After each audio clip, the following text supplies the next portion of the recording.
welcome back to my channel. My name is Ashley and this is Life from Ashes.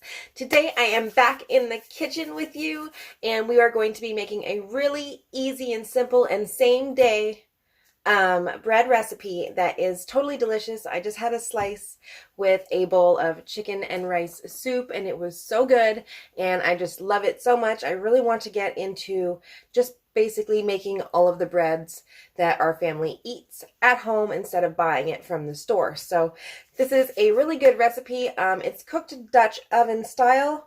I personally don't own a Dutch oven, but I will show you today how to do it in a clay roasting pot. So let's go ahead and get right into that right now. All right, so the first thing you're going to need is a nice size bowl, and you will need flour. I'm just using all-purpose flour. You can use whatever flour you'd like. You will need salt, you will need yeast, and you will also need some utensils to work with here. I'm going to be using a whisk, a spatula, and my measuring spoons, a teaspoon and quarter teaspoon. And yeah, so let's get started. So the first thing we're going to do is we are going to use 3 cups of flour right into the bowl. Basically, we're going to start with our dry ingredients. I just love this bread recipe. Don't worry if you don't have a clay roasting pan as well, which is what I'll be using today to cook this. I will show you what you can do, or tell you what you can do, in the event where you don't have a Dutch oven or clay roasting pot, how to cook it that way, exactly the same way without it. So here basically I'm just going to go ahead and add my yeast. I'm using Fleshman's traditional yeast. You can use the quick rise yeast if you want. It doesn't really make a difference if you're using the fast acting one. But I like to use this one, and do not forget to refrigerate after opening.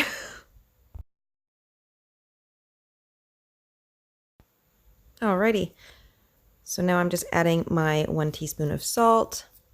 And I'm going to go ahead and whisk these things nicely together just to make sure all of the ingredients are evenly spread out throughout my flour before adding the hot water. All right, so that's looking pretty good. I can see all the yeast is spread out pretty evenly and the salt and everything's all mixed in there. So that's good.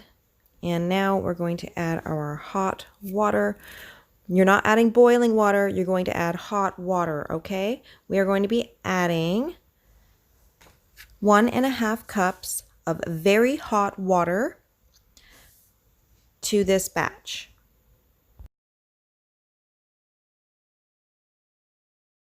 Okay, so now I'm going to take my rubber spatula and I'm just going to mix this very nicely together. This is a very sticky dough. It's meant to be a very sticky dough.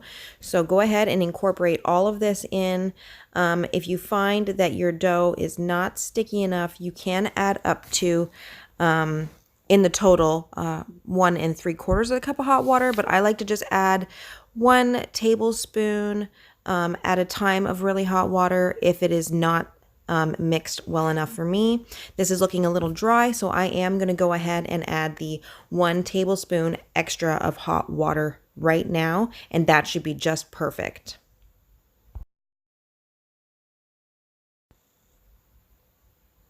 Here we go. All right, now we're going to get that mixed right in. And remember, this is a sticky dough, so you want it to be really sticky. That means if you put your finger in it and pull your finger out, there is going to be dough stuck to your finger, and that's exactly what you want to see.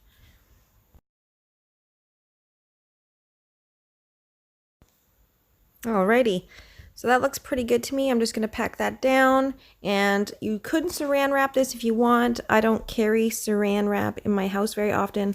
I will just be using a really large freezer bag over the top of this and a plate to keep it nice and sealed. You want to keep that heat in there.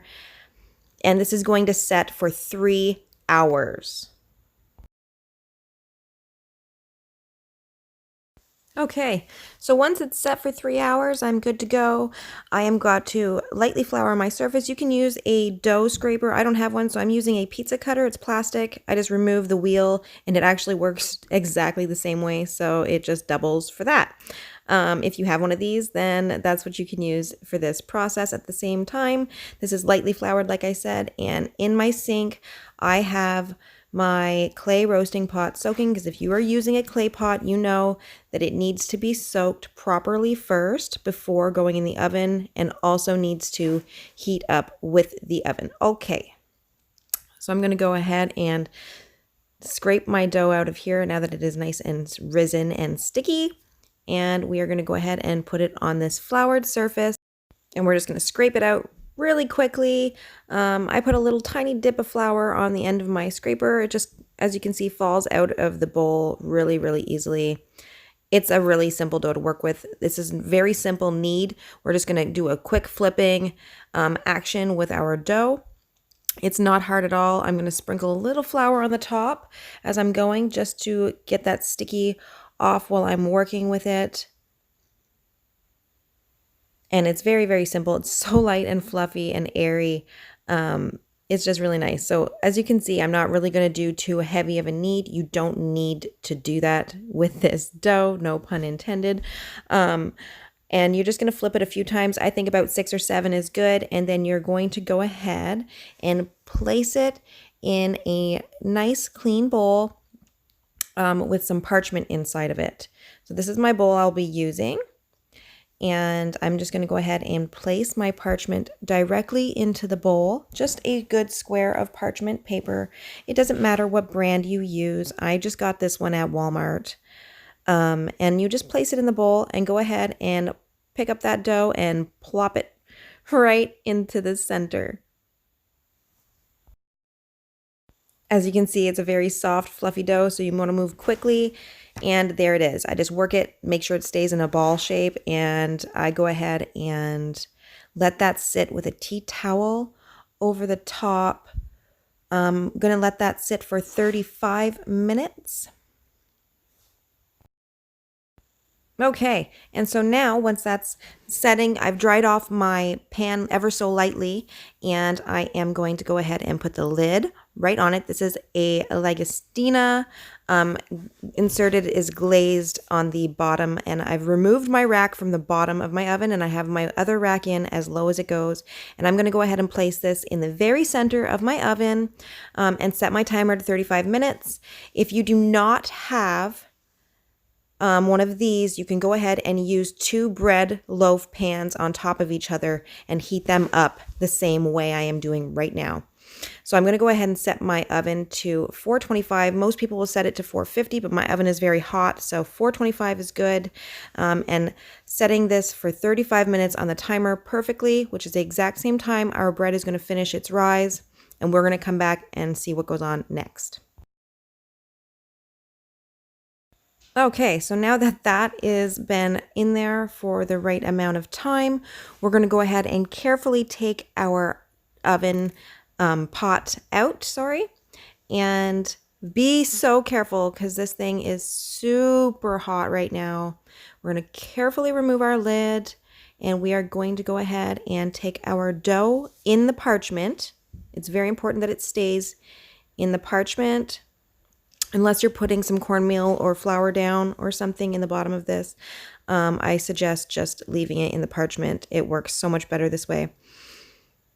And essentially what happens here is the steam is going to cook this bread and keep it moist. It is going to turn into the most beautiful, round-shaped, kind of like an artisan style bread, and it's a very simple method, and it's the same day. So we'll have this for supper tonight. All right, so once you have that in there, you're going to go ahead and set your timer for another 35 minutes. And once that 35 minutes is done, we're going to go ahead and remove the lid and pop it back in for another 10 minutes, and we'll be right back. All right, so now that our timer has just gone off, we are going to go ahead and take our lid off of our roasting pot. Let's just go ahead and take a quick peek and see how this is looking. I'm not sure if you can see me right now, but I am in my pajama pants. It is a very cold, snowstormy day here in Ontario. All right, so set that timer for another 10 minutes, guys. That's all you're going to need to do, and we'll come right back. All right, and now that that is all done, we're going to go ahead and pull our finished bread out of the oven. Do not forget to turn off the stove, and let's see what we have for bread. Isn't this beautiful? Just look at how amazing this bread is. It is gorgeous. So you can't hear it, but if you tap on the top of this bread, it's nice and hard and crunchy on the outside and soft and fluffy on the inside and just perfect and gorgeous and fit for any family home to enjoy. All right, everybody, so I hope you totally enjoyed that bread recipe and give it a shot yourself. It is super, super awesome. And like I said, it is so easy to do and it's so enjoyable and it's just so much better to have your own fresh homemade bread that you can either share or if you really wanted to sell at a farmer's market or whatnot, because they are a perfect size loaf just to be easy and portable. So guys, it's so awesome to have you with me. Please don't forget to subscribe and share this video with somebody you might know who likes to cook as well. I appreciate it so much, and I want to bless you all. I just wish you all the best, and I want you all to have a great weekend. Bye for now.